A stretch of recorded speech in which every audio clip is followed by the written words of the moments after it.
Yeah. Warning, we might drop some spicy words. Tune in. Let's see what we do. Welcome back, everybody. I'm ComicManAndy. Welcome to my channel. If this is your first time here, please consider liking, commenting, subscribing. We're back with Gideon Falls, and we're excited. Like I said, buckle up because this one is a doozy. Mike, it's great to see you, man. Good to have you back. It looks warm and almost sunny out there. Thanks, man. Yeah, it's good to be back. I'm excited to talk more Gideon Falls with you. It's been a while. It has been. I was just thinking about that, and I forgot to count the time, but it's been a number of months. Yeah, we've been stuck on that. What have we been reading? We've been reading Sandman for many weeks. It's good to get a little break, but yeah, I'm excited for Gideon Falls, man.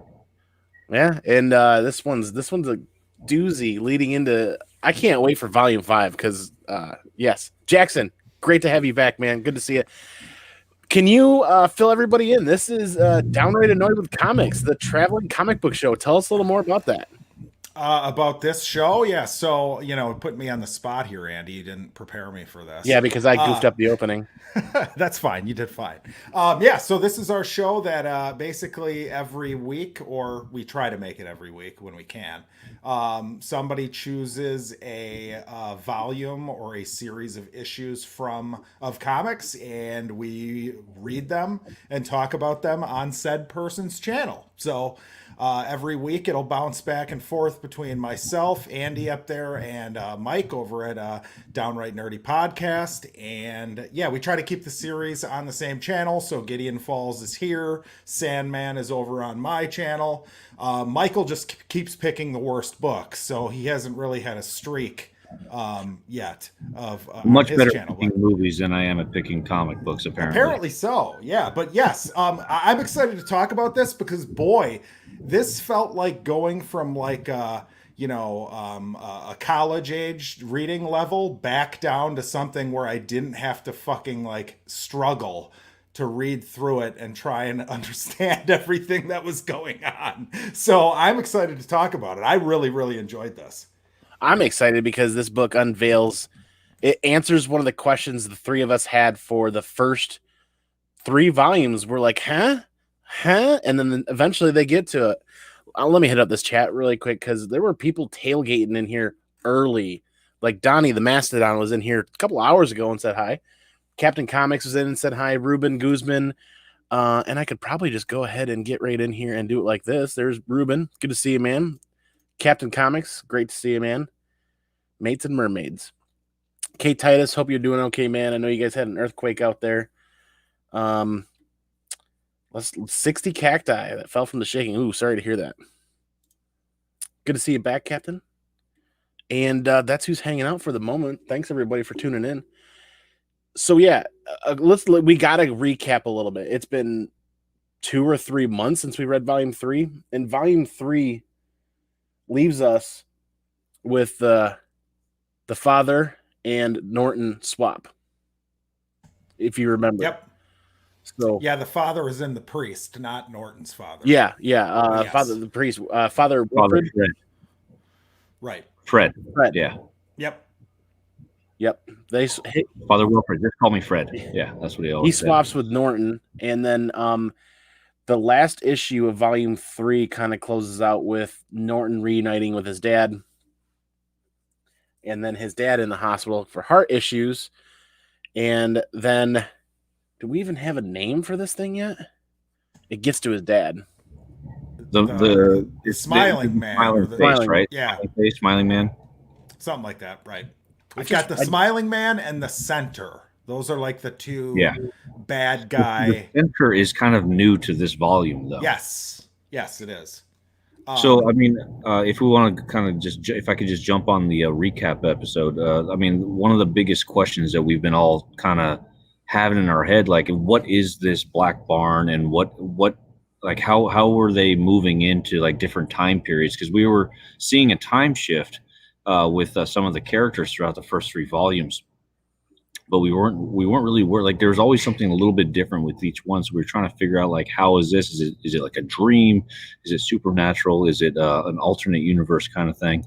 And well, without getting into any spoilers just yet, we do figure out what exactly it is, which is kind of mind blowing in and of itself. So yeah. Yeah, we discover. I mean, I don't remember exactly when that happened. That we found out, kind of the mystery was kind of answered, but I think that nobody was wrong in a way, because there's elements of both things that we were talking about, which is, just to not annoy the listeners. There's the idea that, okay, this is a different time period, or this is a different, dimension, basically. And I think it's both, right? I mean, or there's hints of both. Yeah, there are hints of both, and once we start getting into it, I think we could kind of dive into it. But yes, it is. I think it's fair to say it's both. Well, what's interesting is the machine that they introduced in Volume 3. They go a little more in depth in Volume 4, and that essentially is a time machine, and it's a combination of both. It's that not only a time machine, but it's it'll jump you between universes, multiverse machine. Did you were you feeling a little dark reading this? A little bit of it was very dark on Netflix ish, like very, very much so. I would say 100%. Yeah, yeah. I wouldn't even be surprised. When did Dark come out? Like, I'm wondering if maybe they took a little bit off of each other as they were going through, because it's very, very similar. Well, and to be fair, even Dark, it's like Dark did something. It's not wholly original, but it does it very well. So that's kind of what sticks up in your mind. But like the idea of time machines, it's nothing that new, right? Interdimensional travel, that sort of thing. But just the kind of grittiness of this story and the way that it was used, and one part in particular, which we won't get into until that gets talked about, but it reminded me very much of Dark. And it's funny because I think this was like my favorite section of this that we've read. And it was probably the most simple. It was probably like the quickest read, very easy to grasp what was happening. I really enjoyed it. And I'm excited to see, because this felt very climactic to me. So I'm excited to see where it's going to go kind of on reset. It was very climactic. I mean, a lot of the story arcs we're seeing them all kind of come together. It flowed very quick. Like I was telling Andy, I started reading this kind of late, just about less than an hour ago, and I finished it in about 30 minutes. And I mean, I felt like I was able to take in pretty much everything that was in there. And it was it was an incredible read. It was fun. I didn't want to change the pages. There's actually this one page, lightweight spoiler, but there's a whole bunch of like TVs and like different universes, right? And that's the one page where I took a good amount of time to just look at each one and just kind of just see what all the different universes were. Lightweight too. I was also, because earlier on, I kind of got this mixed up with Sandman, because in Sandman we have like little we in the first volume we get a little cameos of some DC characters, and I was like, wait a minute, is that like who is this guy, like Judge Dredd kind of looking dude? And I'm like, no, I guess then I realized, like, oh wait, this is this is Image. It has nothing to do with DC, but it's kind of funny. I was like funny that I was looking for stuff. It seems like you could do something like that, because just, the fact that there's multiple different things going on, different dimensions, whatever. But I'm assuming we want to go through this, right? I mean, and Andy, you're muted. This is supposed to be our host, guys. This is our host tonight. Yeah. It's my day off. Yeah, we got to go through this, because so that was the quick little recap. The Volume 3 ends with the Smiling Man basically taking over Norton's father.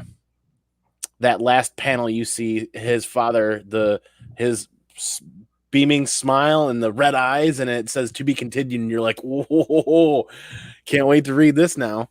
And that first book opens up back in the hospital again. So the Smiling Man, instead of waiting or fighting to get to Norton, to get out into their universe. So that's one of the things that we'll touch bases on a little bit too, is how the Smiling Man came to be a little bit. But that answer there's some answers there in this volume, but he needs a portal or a gateway to get out. And Norton fought him, wouldn't do it. And then of course, obviously, because Norton jumped universes or times or he jumped dimensions. Are we talking about the actual Norton, or are we talking about Daniel? Daniel. Okay, Daniel. No, I mean, no, I would call him Norton too. I just want to make sure, because now we've got this thing where like Norton was a real guy. Yeah.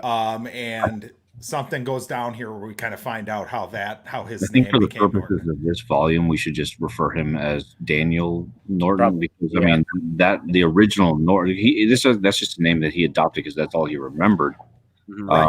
We should probably just refer to him as Daniel, because the actual Norton is a completely separate character from what I understand, that we haven't. Yes, but we'll forgive Andy because that's an easy Sure. mistake. Just on that one. On that one. So Daniel jumped dimensions when he was 9 and lost memory of the first 9 years of his life and took on the name Norton in orphanage while he was there. So essentially he was almost hiding from the Laughing Man, and he couldn't find him into that gateway. And everything that was taking place with Daniel and seeing the doctor, almost like the Laughing Man couldn't quite get to him. And then kind of gave in with his dad because he needed a believer to jump that. He needed a believer to become a gateway to get out. And he used his dad in the hospital to gruesome effect, if you will. Yeah. Were you surprised? This is gonna maybe this is my first nitpick with this volume. I was a little surprised they didn't bring or use that more. The whole idea that he took over his father. I thought that, and obviously they threw me for a loop because I was surprised when it was revealed what actually happened in the hospital room.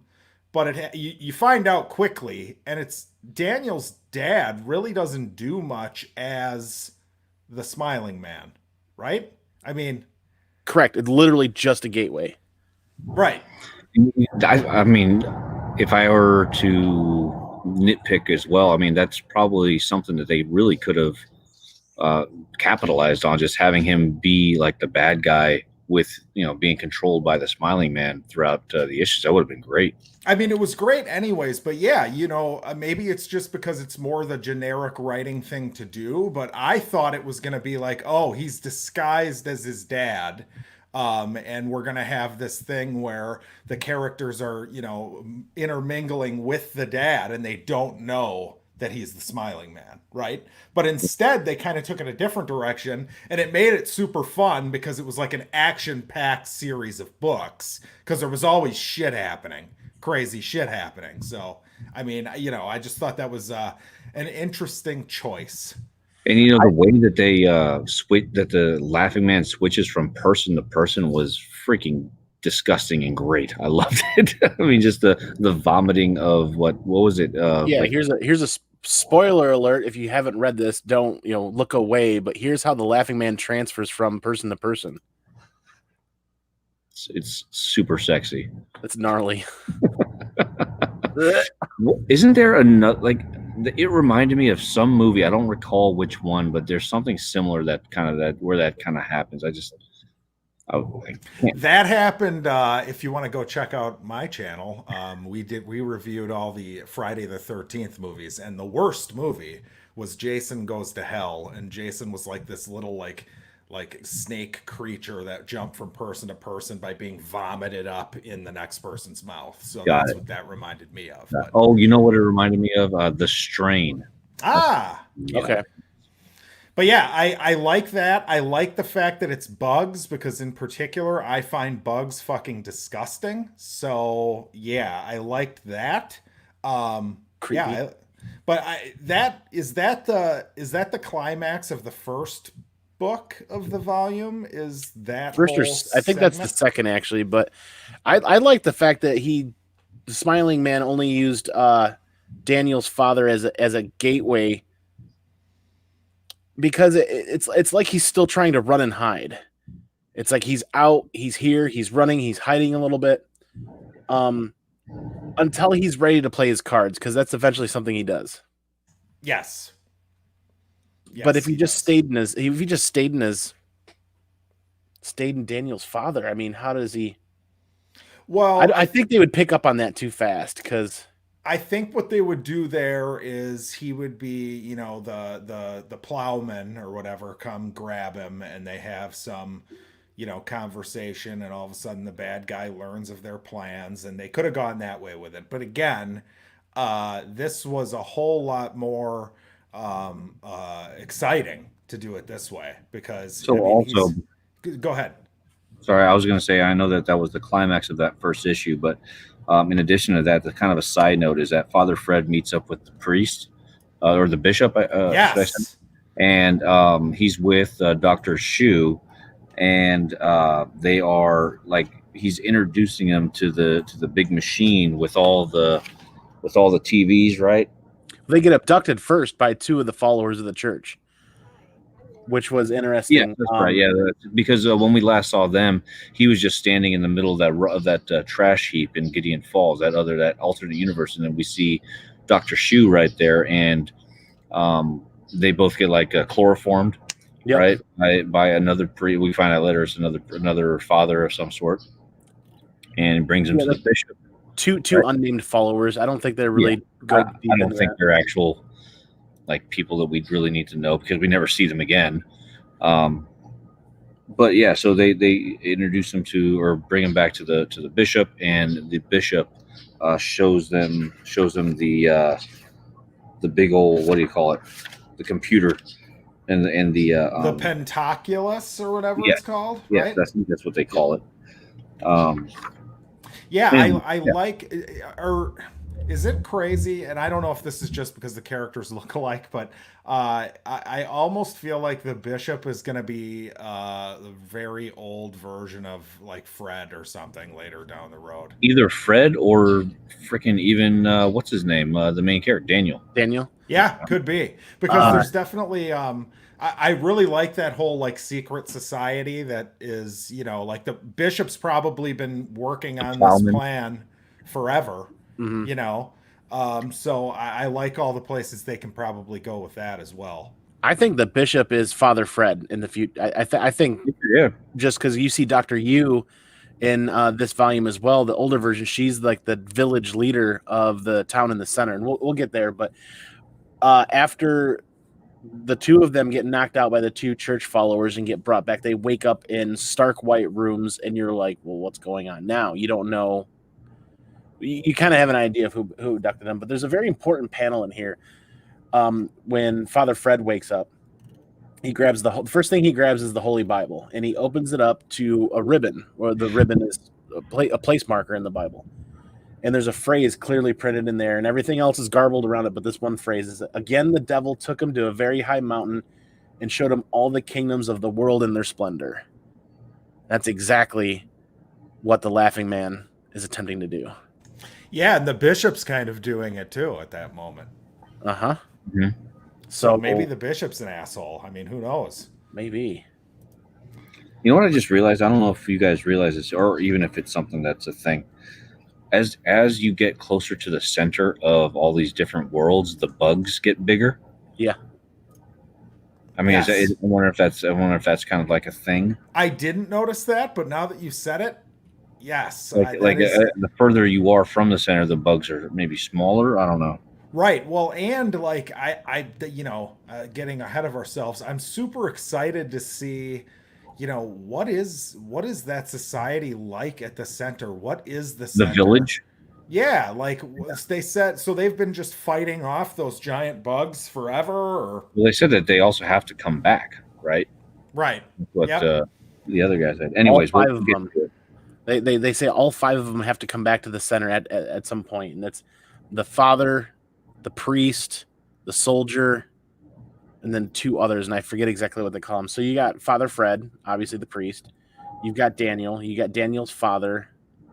Then you get Dr. Yu, the doctor, and then I can't remember who the last one is, but that issue rolls into the diner scene. How is it that we've been finding so many awesome back books into the with hospital diner where they find it rolls back into the hospital where they find Daniel's father after he had been taken over. He says he swears he didn't mean to do it, and there's a dead body laying across his bed. Well, it's because they look back in the video camera footage, and the Laughing Man actually jumps into him, and then as a nurse comes into the room, jumps from him to the nurse, and then when the doctor comes in, the nurse whips around and then kills the doctor, and then the nurse takes off, and the Laughing Man's in the nurse. And then also very important too is while the daughter is looking at the video surveillance, Daniel pretty much busts him out of that hospital room and escapes to help him because they're the only ones that really understand each other. Well, they're believers. They believe in the Laughing Man. Yeah. I love that when immediately, Daniel has been very hands off with his sister, kind of keeping her at arm's length, doesn't really want anything to do with her. But the dad, finally the dad has someone random who believes his story, and they kind of bond immediately. I thought that was very interesting considering how he didn't want any part of this with his sister, or he didn't want any, he didn't even want to, he's getting all mad at her because she keeps calling him Daniel and that's not his name and blah, blah, blah, blah, blah. But with the dad, it was like immediately they had a connection. Yeah. And then as she's watching that security footage and Daniel and his father are talking, we get probably one of the most important timeline or storyline related panels in the read so far. And I'm pretty sure we won't be able to read the text, but this is basically describing, it's essentially a multiverse, a combination of time travel and multiverse. And at the center is the Laughing Man. And they describe the machine that the original Norton created. Actually, when he attempted to use it, it caused a tear in time and space. And because of that tear in time and space, here's the Laughing Man. In the center, maybe. Right. I wouldn't be surprised if the Laughing Man is actually the original Norton, too. I don't know, maybe like a weird version of him. Couldn't the center have just been the Laughing Man's place? And then, maybe there were no humans there until the time bullshit was ripped open, and then all of a sudden just giant bugs. Yeah, right. Yeah, and then the original Norton became the Laughing Man. I think that's where Mike's going. Yeah, interesting. I think that's right. Right. Although, can you remind me, was Norton Sinclair a bad guy before this whole thing happened? I thought so. Didn't he murder a bunch of people back in the 1800s? Yeah, but was that him or it was a group of townspeople that thought he did. Yes. And they hunted him down to murder him, and he had created the machine and then disappeared. Because the reason, if I remember correctly, way back in Volume 1, they bought farm property back in 1800s or whatever it was, 1890s, and they never farmed or tilled the land, unlike any farmer around. So they were standouts. They were very weird, and nobody felt comfortable with him. It's because he was building that machine the entire time, hidden away. Right. Yeah, so maybe he caused it and the Laughing Man took him over, or maybe he's just pissed at the world because he was wrongfully accused of this thing and became the Laughing Man as kind of a I got a weird feeling that Gideon Falls is probably going to end up just dedicating a few issues just based on the original Norton Sinclair's adventures. They better. I would love for an entire volume to be about him, back in the day. That would be great. Ooh. Man, I got so many theories spinning in my head right now. But it leads into that, and all of a sudden you're like, okay, and then your head starts spinning. Next thing you know, I'm sitting over here and whammo. My mind's exploding. I'm trying to keep up with what's going on. I'm going nuts. Like literally, I'm at this point, I'm just my mind is blown trying to figure this, because like you said, it's we were torn between it being like a multiverse or a time traveling thing, and it's essentially a combination of both. Yeah, at least for one character it is. We know it is, right? Yeah. Yeah, and how close are we to talking about that? Is that in the next issue, or when can we talk about that? We can talk about it Because right now. The next couple of Right now. pages talk about the bishops trying to explain to Dr. Yu and Father Fred the timeline. And the timeline is anything but linear in the picture. Do you remember that picture of like a slide that's sitting behind him, and it's got the center, and then it's got two different timelines going out away from the center, and then it's got the jumping points like all over the place behind it. And it's like, yeah, mind blown. yeah, I really liked all that stuff. I love the Dr. Yu thing with her being older and basically she doesn't say in that volume, this is where it was like super dark for me, dark on Netflix, was because she didn't say, she basically tells younger you, like, you have to be ready to die now. And you're like, oh shit, you know, whatever. But then you're also like, well, wait a minute, how does she get old if she dies right here? Um, but I'm assuming this is a loop where she watched the older version of herself die in the past, and she tells her this is what happened. It's not like, hey, you know, you had a choice in this. And Mike, I think you got some background noise, by the way. Sorry about No, you're good. We forgive you. But no, it's not like she's very like accepting of it. So she also tells her like, okay, you need to come back with the whole crew and I forget what they are. The father, there's a bunch of them, right? The father, the doctor, the soldier. I had them. The father, the doctor, the soldier, the priest, and then there's one more. The sister? I don't know. So the father and the priest are different people? Norton's father, I would imagine. Okay. One of the plowmen. Yeah, so I was thinking they were going to try and do something creative with this, where like the doctor is not who you think it would be, and the father is actually the father as in the priest, and then the priest is someone else. I have a feeling it's not going to be as obvious who's who as we think. Yeah, because essentially we only have two confirmations right now, and that's Dr. Yu and Father Fred. Right, but is Father Fred the priest or is he the father? Right. Right, but as far as characters in the story, we only know of two that are part of the five. We just don't know. Like, that's a great question. And is Dr. Yu the doctor or the soldier? I mean, it could go, you can flip flop between right. between all the people. I think right. it's just or where they are in their life. Or is it not five people? Is it actually just like two or three people, and they take on all of those different characteristics between the two or three of them? But we did jump ahead a little bit. Sorry, that's probably my fault. No, but really though, in that second issue, the only thing of note that really does happen is that Daniel and his father meet the plowman, and then after that, the father and Dr. Zhu are first introduced to that village where you see all the creaking and crackling, the critching. They're in there, and they're like all these. You know what I'm talking about? I loved that. Yeah. I love that because once you realize what that sound is, it's a perfect way of making that sound. It's just disgusting and creepy, and it's perfect. Well, it's the perfect way to add suspense too. When you just create a noise and use that sound in a text image instead of showing your readers and viewers what it is, it adds a level of suspense, a layer of suspense in the story that I actually really enjoyed. To be honest with you, I know it's awesome, but I really love the fact that the plowmen were all just a bunch of people in like retirement homes, in that retirement home or wherever.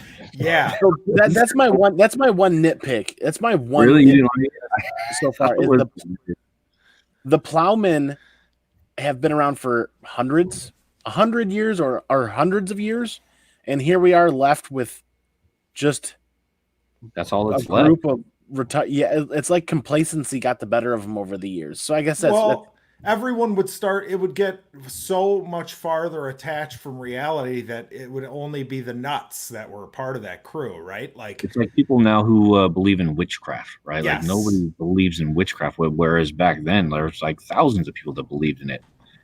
Or by the way, we have it's the madman, the soldier, the sinner, the doctor, and the father. Ooh. The madman, the I mean, soldier, like, the so the sinner. priest could be. I mean, like Father Fred could be the sinner. He could be the father. He could be the priest. Like, you know what I mean? Sure. Yeah. Oh wow, wow. Yeah, it's pretty open for interpretation, you know. So, but yeah, the old men, like the crew of people who are out to you know the plowmen, they're basically like a little militia, like a countryside militia. You know what I mean? Like a grab your torch and pitchfork kind of Yeah, crew that they remind me of, and they've got, you know, the little it looks like the Lions Club, like the local, you know, like a little club where people go, you know, hang out or whatever. All the old timer veteran types go hang out, and they, you know, they've got their little clubhouse, and he brings Daniel there, and there's that whole scene. I thought it was fun. I like the fact that they're kind of a ragtag group of like bummy kind of guys and gals actually. I like the scene before that too, where the laughing man is in another individual and he enters the diner. Right before that, yeah. too. Yeah. Oh, And then it was awesome. He sits down to steal the guy's burger and just covers the whole burger in ketchup, like making it look like Dude, blood. Like I everything's got so freaking hungry. I just wanted to eat. Yeah. Like we kept on right. talking about, I just want to eat. Let's eat. I'm hungry. I'm just so hungry. Yeah. Well, that was good too, because like he probably doesn't know how ketchup goes on a burger. He's like you know what I mean? He just dumps it all. He's just a disgusting like pig, like the guy in 5th grade who would like mix his ketchup and mustard together in the lunchroom. Whoa, relax. Oh, were you that guy, Michael? Were you you mix them together, or like make it into everything. a soup? I mix everything. And that's how something evil like Mayo Chup was born. But yeah, I loved that. Diners. Crazy shit happens in diners, guys. Yeah, man. Yes. Oh my, yeah. I don't know what made me think of it. But I wonder if there was a bit of inspiration from Sandman there. Yeah. I mean, in Pulp Fiction, maybe. It's a good place for something like that to go down to. I mean, it's like movies stuff happens in diners. I just saw a recent Russell Crowe movie where he's like got road rage and he's like out to kill this person, and he ends up, there's a diner scene in that gets pretty fucked up. Apparently diners are the spot to really let people have it, you know. Your coffee's cold, you're upset, you know, as things happen at diners. Yeah. And you get further into this volume or issue, I mean, and you get more of the critch, and you get a glimpse. Yes, they're being chased through the woods. It's reading it on a book in book style too. It is so cool. I couldn't make. Oh yes, that double page. I couldn't make electronic versions of this in an overlay because I was stopping every other page. I was stopping every other page to make clip art. So we'd be here looking at like 70 or 80 slides tonight if I stopped on every one of them. It was awesome, Michael. When I read that, it was like a 6-inch square. Yeah. It was so awesome. So cool. Yeah, you probably had to turn your phone horizontally to do it. I didn't even do it. I was too lazy. I just used the Kindle, you know, portrait style. But there's a lot of cool art in this that I feel like is very like digital, and it's a fun way of telling the story because a lot of the concepts are kind of delivered through the art style and how things are laid out on the page, I would say. I love the flat colors that what's her name, Sorrentino, or his or her name, I don't know. Andrea. Because when you look at it, like the faces are just very flat, but I mean it captures the emotion very well with every character. Good. I love the fact that in this little retirement home, that old cache of C4 and guns in there. So that's my other nitpick about the Plowmen is they've been around for this long. That's all they got. But if you can get C4, you can definitely get a lot more than a handful of farming shotguns. Well, and the fact that nobody else in the club knew that weapons cache was there. I mean, they all acted like, oh, why is that there? It's like, guys, you're fighting like a demonic force. You're like a crew that's been around fighting this evil for, you know, decades. What, you're not going to have weapons, you know? Yeah. And then like, For some reason, I think like Daniel comes to the conclusion that he thinks that he needs to end this, so he has to kill himself. I didn't take No, it is that what that that way. like? How did you take it? Like he just said, like, "Oh, let's take the C4 and let's just blow I up the think bomb." Maybe. I think he was just saying like, yeah, okay, I'm okay with you using me as bait. Oh, got Basically, it. Okay, because got it. that was the thing. Okay. Like they're like, okay, well, let's use Daniel's bait, and then Daniel's dad's all, hey, no, that's my son, blah blah blah blah blah, and Daniel's just like, let's end this now. Do either of you think this moved a little too fast? Like, because there was a second where I was like, well, wait a minute, we're already getting to this, like. This is really fast. Like I feel, and it's not that it's bad because, like I said, it was probably my favorite section. And reading through it, it was super fast to read through and fun to read through. But I was sitting there like, it's very interesting that all this stuff is happening, and it's only happening over the course of these 5 issues. Right. Yeah, I don't know. It's hard to say if it moved too fast or not, or just right. Before we get too much further, I'm uploading a clip right now. There was a panel in here that I think is really important. When they were talking to the plowmen before they got into the weapons cache, this page comes up, and there's that flag hanging there. 1, 2, 3, 4, 5 black dots. I'm assuming one is the center, and then there's 4 universes maybe around it, because that's not the first time that the representation of those 5 dots have shown up. It's just hard to spot, and it's a little more, it's less conspicuous now in the story, and I've seen it a couple of times, I think. I feel like there's more than 5 dimensions, though, right? I can't remember. Because when they lay out, like, there's tons. TVs, though. There were so many TVs. Yeah, but there are the 5. The 5 people. The I 5 think they people will represent the 5 people, like the sinner, the priest, all that stuff. That could be too. I only remember the steampunk world, the Western world, and then the 2 worlds. I remember 4 off the top of my head. The small Gideon Falls, the big city of Gideon Falls, the steampunk Gideon Falls, the Western Gideon Falls, and then the futuristic Gideon Falls. Those are the 5 that I remember. And then the different TV screens, if you look, aren't all different universes. I think there's just many different looks and perspectives into the 5 universes. So maybe you're right. It's probably a far-fetched theory. I think you guys are right with the 5 individuals maybe, and the size it relates to the importance of the individuals maybe, but I just thought that was a really important panel before we got too much further in. Yeah, I mean, where did they come up with the design of that flag? You know what I mean? It had to have come from somewhere. Like, was that given to them? Did they just make that design? Yeah. So one part I liked, I think Jackson, we were going to enjoy this part, is when they're running from the giant cockroaches or whatever, and then you see the arrows, and then all of a sudden you see this panel right here. As I get down, and then this guy, he calls them both father and mother. Yep. Yes. It's kind of weird. Do you think that's like it? Because he kind of looks like the priest, doesn't he, or Father Fred?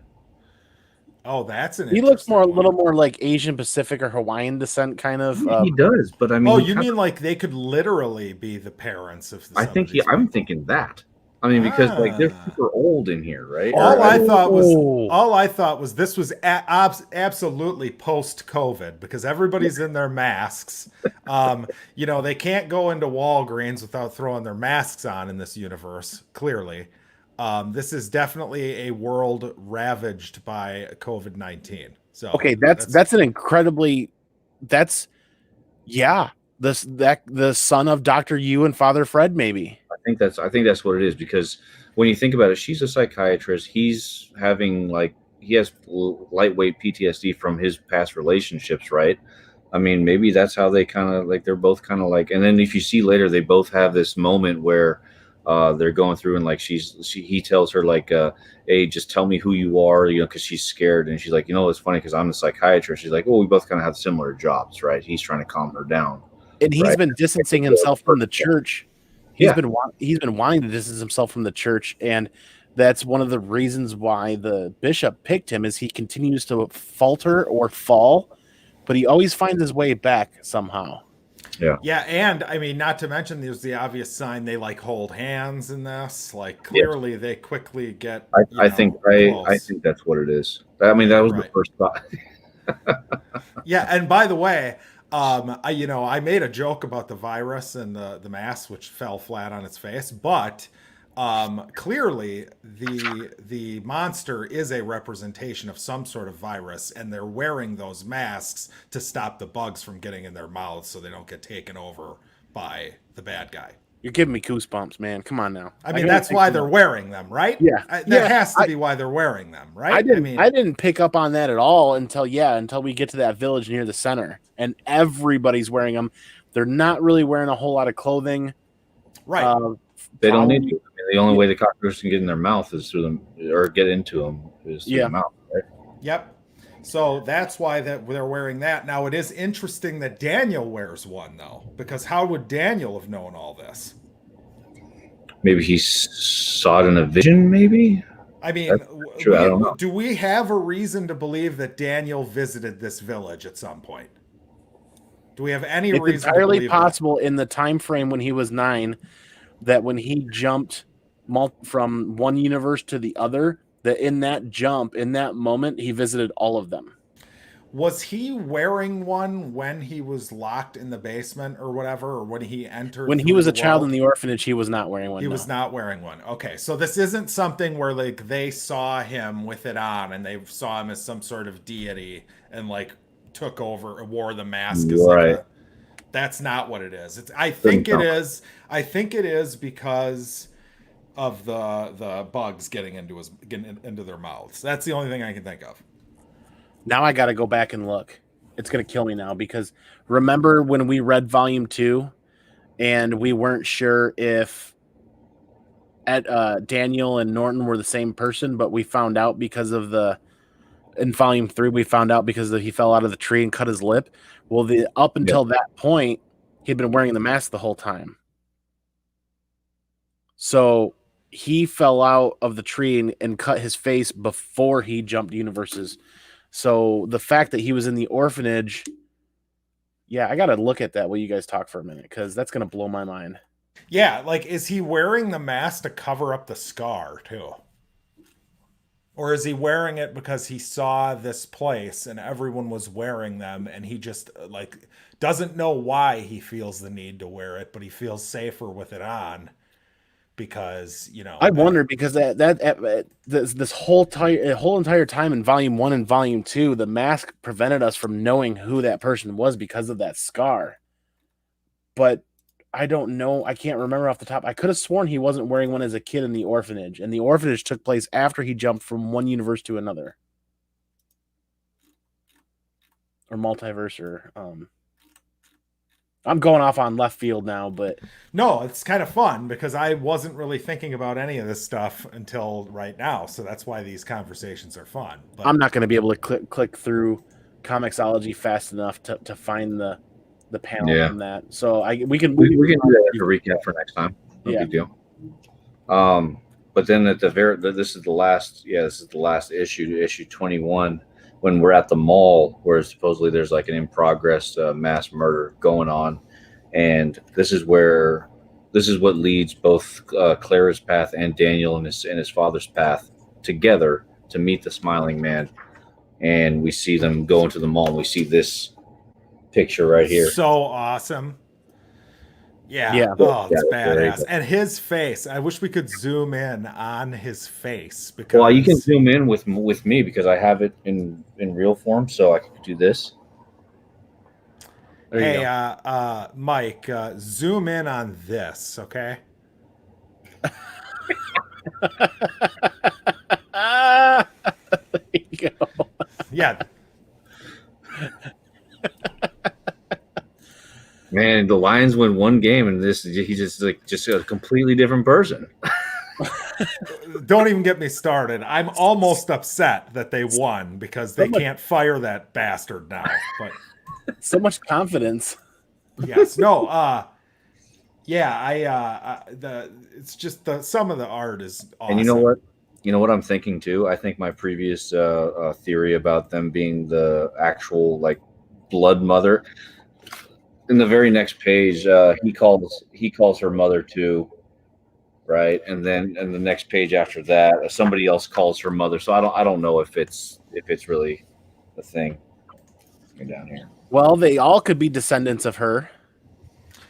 I mean, guess, who knows, she right? could have just been real busy. She technically, I think she looked like she was the only lady in that little group. I don't recall seeing another woman. Correct? Yeah. No. Besides her.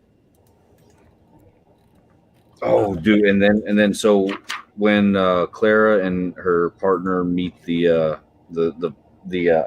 laughing man, they try to shoot on him, and then man, this scene got me. Right Oh, that there. was great. Oh yeah, he takes over the sheriff. Yeah. So there's one other scene before that it's like a page or two back.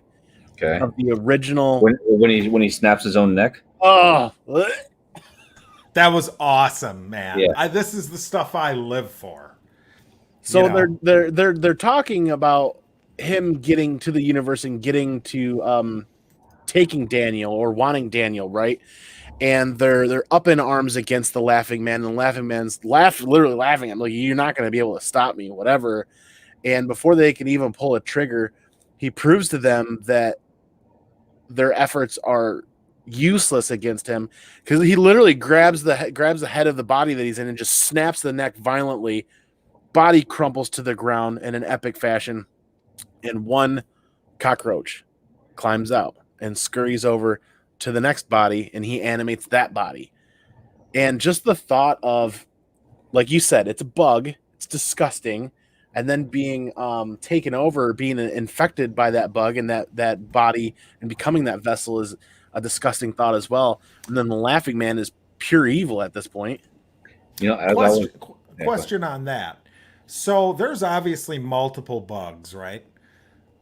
Is there one bug that's like the laughing man and it goes to another body, or could like 50 bugs spread out and take over 50 different people? Funny you say that. I thought the same thing, because in the comic book and the TV show The Strain, there is one like worm that controls all the other worms, but like one body, the main vampire guy has a bunch of like other like subworms, I guess you would say, that could infect other people that are under their control. I don't know. I mean, I don't know if that idea is like a lightweight ripoff, or not ripoff, but like inspired by it, right?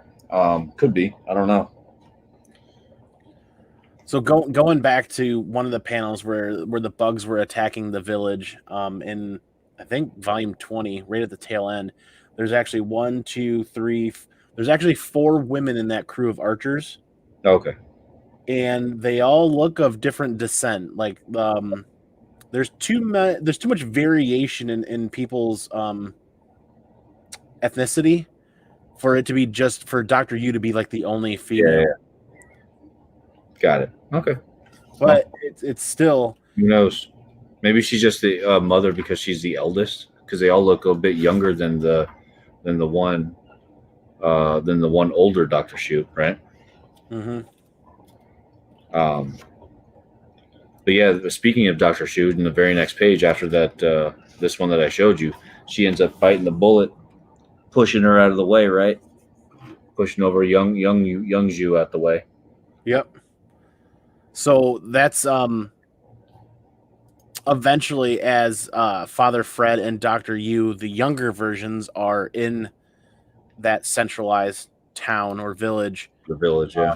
The villagers made the point, oh, the bugs will never make it in. They've never been able to make it in. We always hold them off on the outskirts. It's like there's some almost magical force field. But it seems like their arrival, Father Fred and Dr. Yu's arrival, seems to change something. So now the bugs are attacking it and they can get in. And they start killing people. And that's when they're led into a building? Or was it a barn? We never saw the outer building, did we?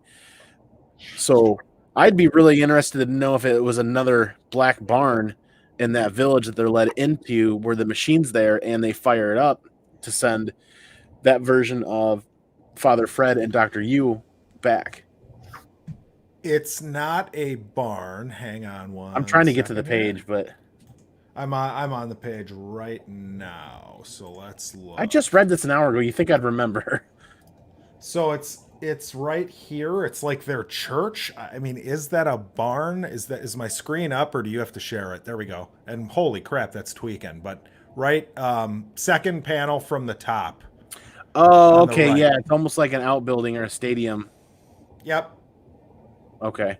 Yep. So it's not a barn, but I mean, I should probably pay more attention to detail. The flow at this book was so fast that I think I missed a lot of stuff, and I got to go back and watch more or read more. it's very, very dense considering that there's so much crap that's happening. It's hard to kind of take your eyes off of the big events and the murder and the bloody goodness that's in here to kind of the stuff that's off to the side. So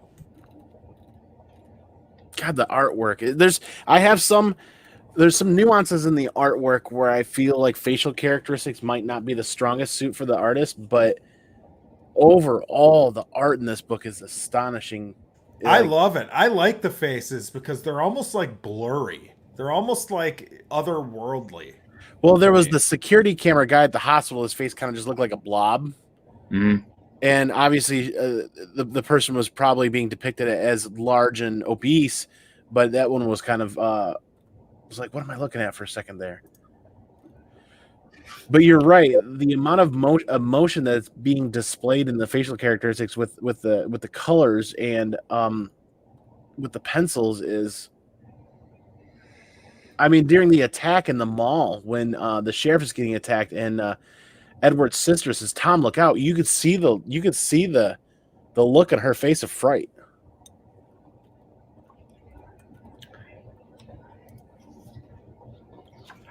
Oh, you're muted, Jackson. I was going to say, I also love the whole segment when they do end up at the mall and they end up kind of standing up to the monster. And the doctor shows up, like one of those, like Nick of Time, you can just hear the music playing if it was a movie. Like he comes in, shoots yeah, right. Doctor shows up and saves Daniel. And then all of a sudden they're like in the barn. And then we get this weird segment of panels where basically it's the comic book that we see open with all the different pages in it. And here, I'm going to share my screen again quick. Okay. But this panel here is awesome. I really like this one where there's like, this is what we're reading, right? Oh, yeah, yeah. So yeah, I thought that was really cool. That whole part is cool. I don't know. And I don't even know if it's like because I was going through it so fast, but I don't remember exactly how this ended. Like, did they vanquish him? Or what happened to the laughing man? One of the important things that happened in this last issue was eventually, like you were talking about, the laughing man. Somehow we find ourselves going from being in the mall into or near the Black Barn. They literally show the barn blown up by the C4. Mm-hmm. Like the barn explodes. Yeah, so then all of a sudden we're like somewhere else. But it's a very large open. That coincided with the same time that the younger Dr. Shu jumped into the machine. So maybe recreated the barn right at that same moment and got it blown up, which is how Daniel from Volume 1 started like maybe he got his memory lost and he's trying to find like finding all these little pieces of the barn all over Gideon Falls. Yeah, that's an interesting point. How the hell does the barn end up in Daniel's Gideon Falls? In a million pieces. Because I think that when Dr. Shu and the Father Fred use that machine right before they blow off the head of the Smiling Man, they transport to where they are, and then it somehow creates something that maybe blows it all up. I mean, obviously we don't know until. So are we certain? Are we 100% certain that Gideon Falls isn't the same dimension as Townfolk Gideon Falls? Are we certain of this? Because not only do we have the barn that blows up, and you have the pieces there, right? But you also have the fact that like he acts like it's the same spot, Like why, like are these worlds all the same with just, oh, at this point there was a split and they all kind of went and made Well, their it's own it's separate if you things? remember that image of the picture behind the bishop when he was talking about there are two timelines that look linear on either side of the center. So those timelines could be linear with each other, but yet I don't know where I'm going with this. I don't know. I think that's a question that we'll get answered later on. I think we're still meant to be confused at this point. It's tough, yeah. But so at any rate, you're transported from the mall to somewhere else. Everybody's still there, and the Laughing Man is still the sheriff.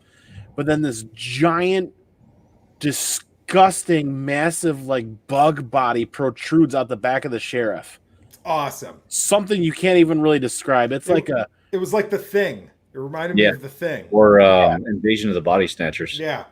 And he's. I will leave her. So.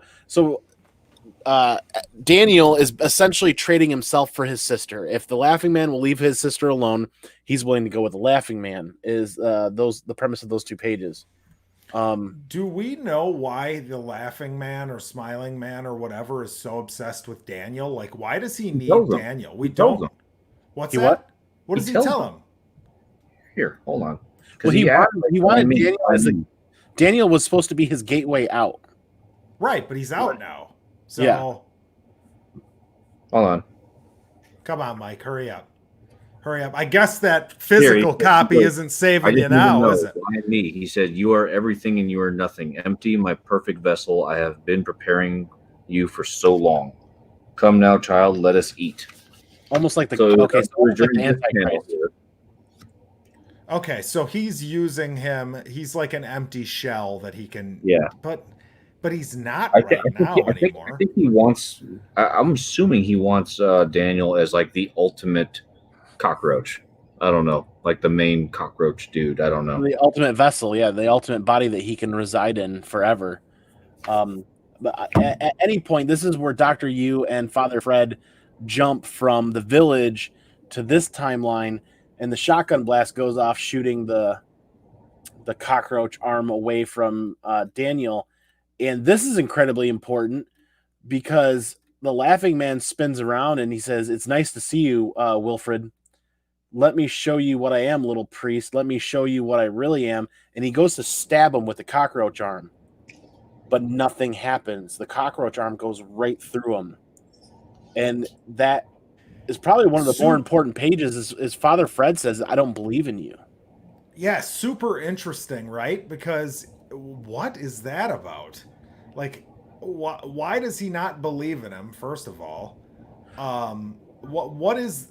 So this is a really good. So you got 5 people. This is what adds ammo to your topic or thought process of Father Fred not being the priest, because if he's not a true believer and he doesn't truly believe in evil, then he doesn't truly believe in God or a higher power. Yeah. So maybe he's the sinner. Yeah, well,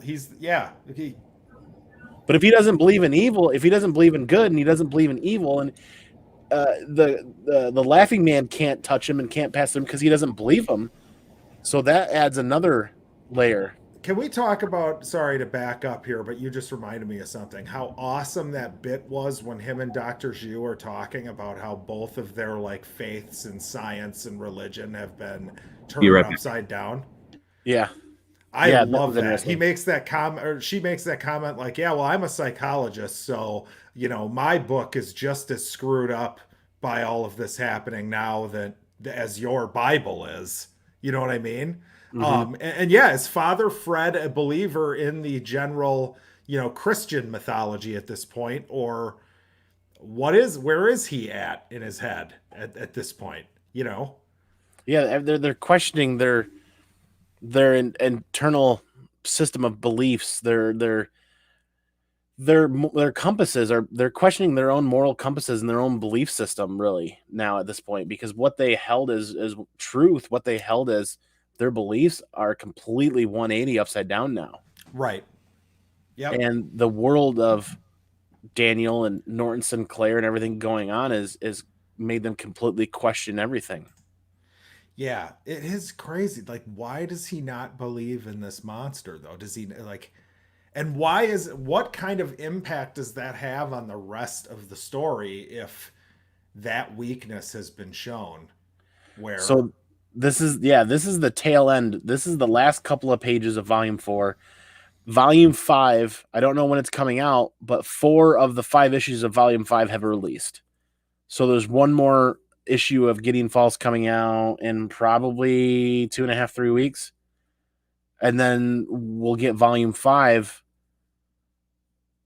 shortly thereafter, hopefully, because I don't know if you guys want to wait. I just pre-ordered it. It's November. Oh, I don't want to wait that long.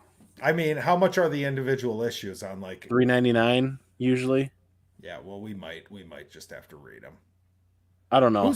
Whose pick is next, by the way? Not to go. I don't know. We gotta wait for Mike to get back, but that page where he goes to stab Father Fred is what impossible how? He said, because I don't believe in you. He's like, you are nothing. The fallen man says, you are nothing, a fallen dog. He's like, you're right about that, and yet I just can't help but keep getting back up, which is why the bishop chose him to go to Gideon Falls in the first place. It's because he finds his way back every time he gets back up.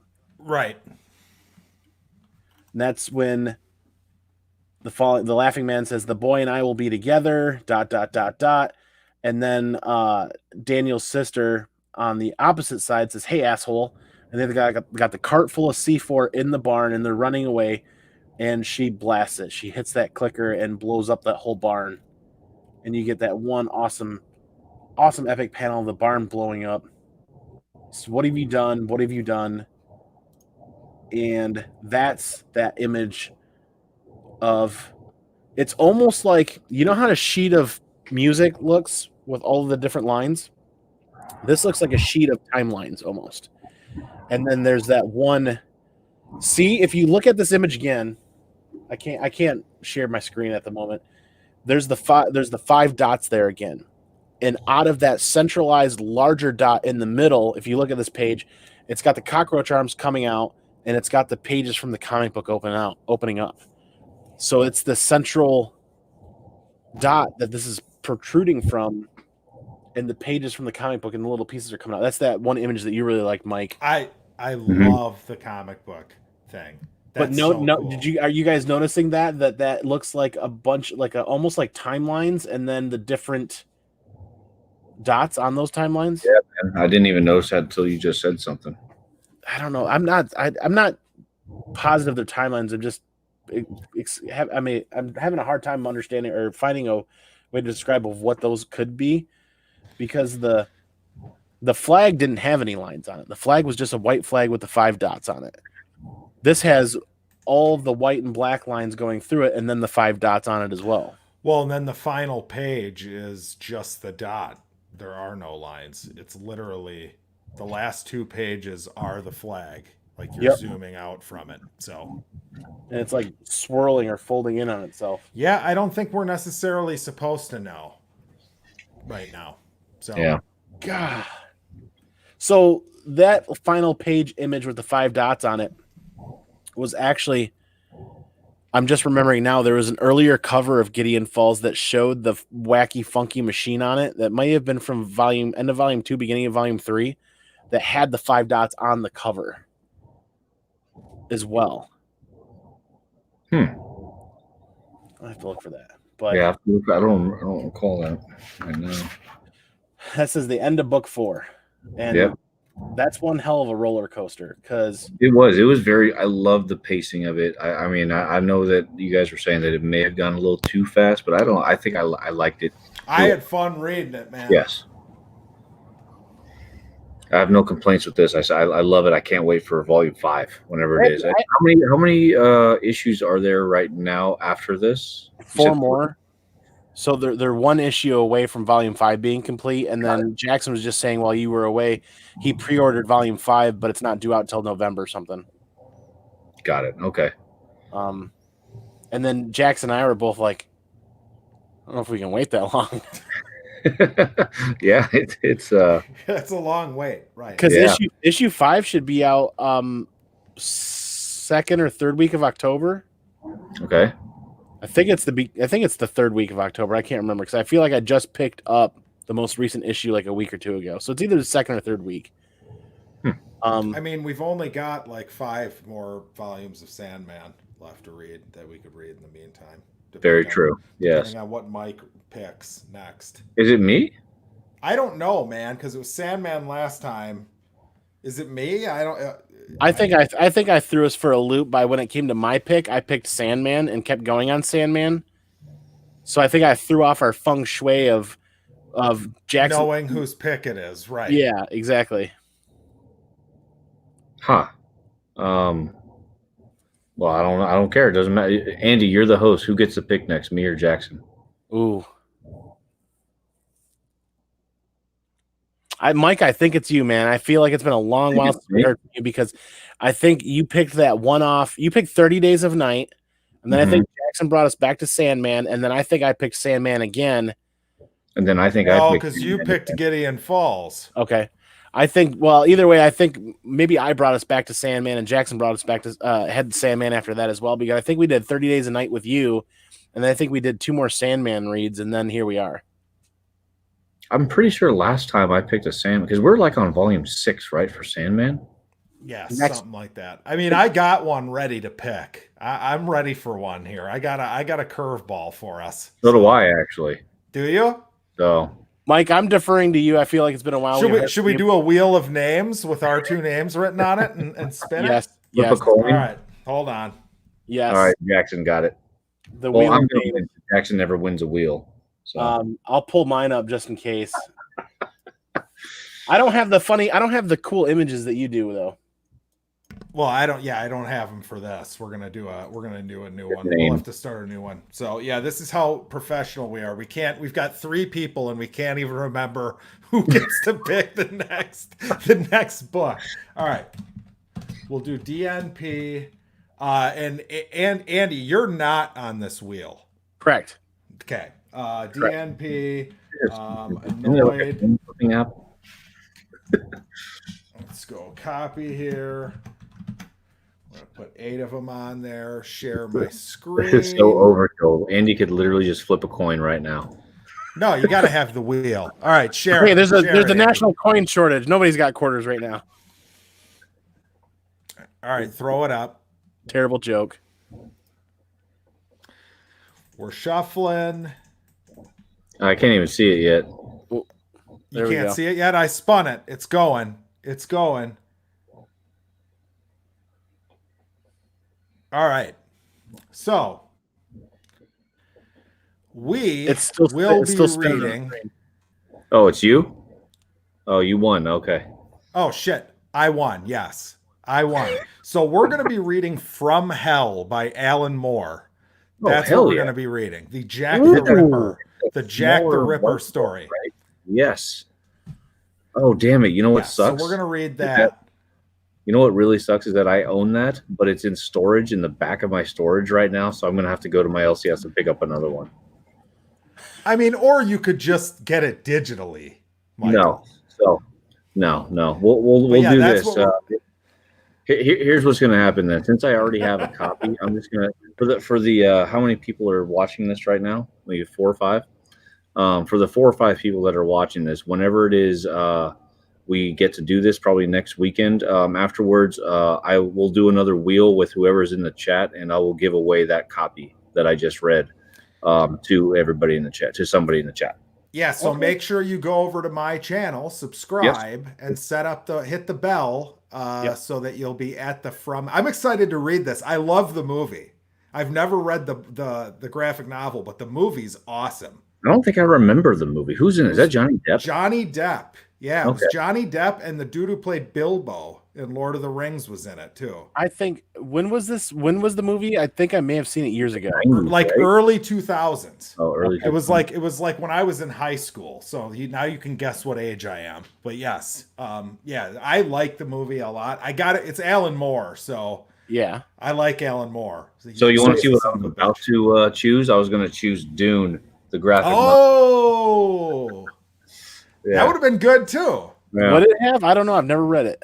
Now, what's more complicated to read? Do you think Dune or The Sandman? Well, I don't know. Dune. This is I think they dumbed this down for a graphic novel, so I'm hoping that this would be easier to read.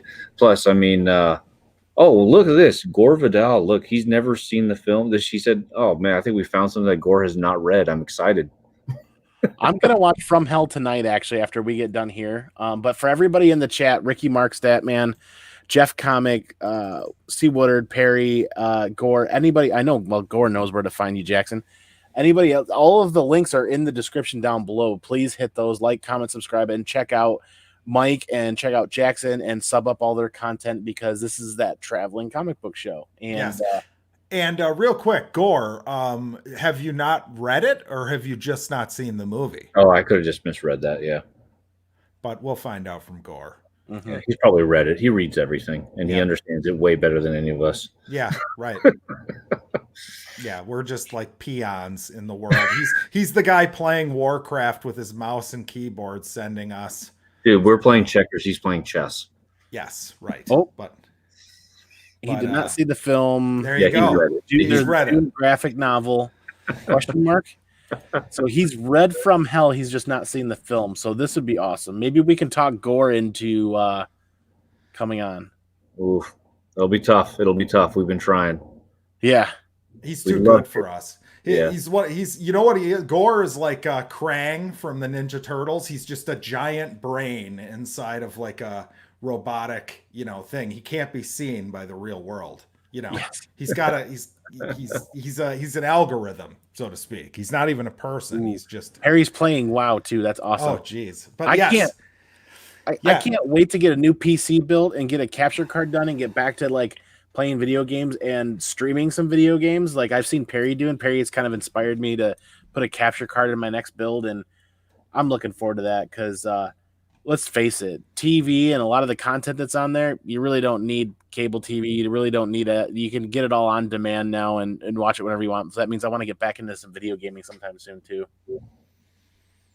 Yeah, I'm building a computer as well. That's the point. Parts are hard to find. I was gonna do I do Andy Given Thursdays on the Comic Core. I'm gonna start doing Andy Given Sundays on my channel when the Sundays are open and not too busy. And I'm gonna do a freestyle. And part of Andy Given Sundays on my channel is gonna be an open invite for people to just come and hang out. But I'm also gonna start building my computer at the same time while I'm on. But parts are hard to find, and if you do find them, some of them are jacked up in price. But I digress. So I don't have a computer right now to do any gaming or anything, but the only thing gaming wise that I do also is Call of Duty Mobile. If anybody gets down on this, so send me your thing. I'll jump on the Call of Duty the mobiles right here. It's pretty. Hold on, where's my? If I could do a profile check. Well. Either or, it's really easy. My tag is just Downright Nerdy. You can see Here, that. hold on. See if we can get that to focus for a minute. Come on, focus. Downright Nerdy. Call of Duty Mobile. I can almost make out your clip. Yeah. But all right. Yeah. So, I mean, if you guys want to lose or be on the winning team, just come hang out with me. Okay. So yes, From Hell on the Bored and Annoyed YouTube channel, Jackson. I'm really looking forward to that. I am too. I'm really excited about it, actually. I'm really excited not only for that, but the next volume of Sandman at some point when we get to there. And I'm doubly excited for volume 5 of Gideon Falls when we can come back to my channel because I've read the next couple of issues. And when I said buckle up, buckaroos, for volume 4, that doesn't do volume 5 You're justice. cheating. You're just cheating us. We're always behind you, Although it's not like Saga where we were talking about it and you were like, 35 issues. I'm about to say, by the time it ever gets back to my pick, and we don't do this BS wheel where I think it was actually my pick, but I'm gonna end up picking Saga. I told you it was your pick, and you paused for a moment. You didn't. I thought it was your pick too. I really did. I said it. I said I thought it was yours. But you know what? From Hell. Here we go. Watch From Hell actually be like 18 volumes, and we don't know. And I know, right? Yeah, but I have no idea. I just literally found one on Amazon. Let me see. I know there's a new Dune that's either out or coming out to set up the new movie. It is not. It is Frank. It's Let's see, illustrated by Raul Allen and Patricia Martin. Okay. You can't. It's not focusing on my damn phone. Yeah. So Ruben says From That Hell's was an okay movie. Answer to Gore Vidal's question. Yeah, we'll see. Yeah. I'm excited. I'm excited for more reading. I'm excited for now that half the crew is settled in, the other half is working on getting settled in after their changes.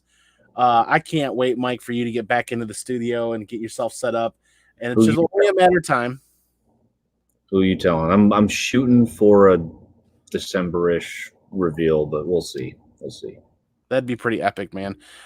So Volume 4, that was great. We'll go around the horn, and Mike, man, where can people find you? Let's close this episode out. Well, you can find me either here on ComicManAndy's channel every now and then, or you're down on Jackson's channel every now and then, because we're not putting out new stuff. Well, actually, you probably could see us on our new, or not new, but on our movies show, where we do the same thing, where it travels between myself and Jackson's channel. We review movies and such. It's been a ton of fun. I think this upcoming week we're reviewing Speed Cube. No, what are we reviewing, Jackson? Yeah, Speed Cubers, about the guy. It's a Netflix documentary about these kids who can finish a Rubik's Cube in like 5 seconds. Oof. Yeah. And it's crazy. It really is crazy. Yeah. I think I'm going to buy a physical copy of From Hell, by the way. I might actually buy a Rubik's Cube and just film myself and see how long it takes. And just the entire episode is just me trying to figure out a Rubik's Cube. You better get a different StreamYard subscription then, because you're not going to be able to finish it by the time the timer runs out on it. 8 hours of streaming on StreamYard is all that's allowed, Mike. But with the magic of editing, you can have it done in 5 seconds too. No, I think I'll do it all in real time. It'll be fine. No music, no nothing, just me trying to figure out a Rubik's Cube. Awesome. Jackson, man, where can people find you? Go down and click on that link to go to the Bored and Annoyed YouTube channel. I believe myself and Ken are actually going to be reviewing a recent Netflix movie called The Devil All the Time, which kind of fits in with what we've been reviewing on this show, because it's dark as hell. So if you get a chance to watch that movie, I don't want to say if I thought it was great or I thought it sucked, but it is incredibly disturbing. So at some point we'll be discussing that. And Ken's a disturbing guy, so it'll be a perfect person to have that conversation with, I would think. That's awesome. I'm looking forward to that. Yeah, thanks again, guys. I've been looking forward to this for a long while. It's great to see you guys back on my channel, and I look forward to getting on Jackson, your channel next for the next read, and then the next one after that would be Mike's. Unless it's Sandman, then it's back on my channel again. Yep. Oh, that's true. Yeah, we'll figure that out. But after this, does it go back to Andy? After this, it'll go to you, Mike, okay. And then Andy. Keep that order. All right. Yep. Let's remember this now. Mike is next. Yes. Yep. But yeah, you guys know where to find me. I'm ComicManAndy. You can find me here on my own channel. You can find me on the Comic Core. You can find me on the Downright Nerdy podcast, and you can find me on the Bored and Annoyed podcast channel as well. Be sure to sub them up and check out those episodes, because it's all sorts of great content every day of the week from all sorts of different places, and it's a ton of fun. So yeah. Thank you, everybody. Thanks for watching. Thanks for hanging out, Mike, Jackson. Appreciate it. I'm going to go pinkies out. I'm going to go peace out first. Then I'm going to go pinkies out. And then I'm going to catch you all on the flip side for the next show. Peace.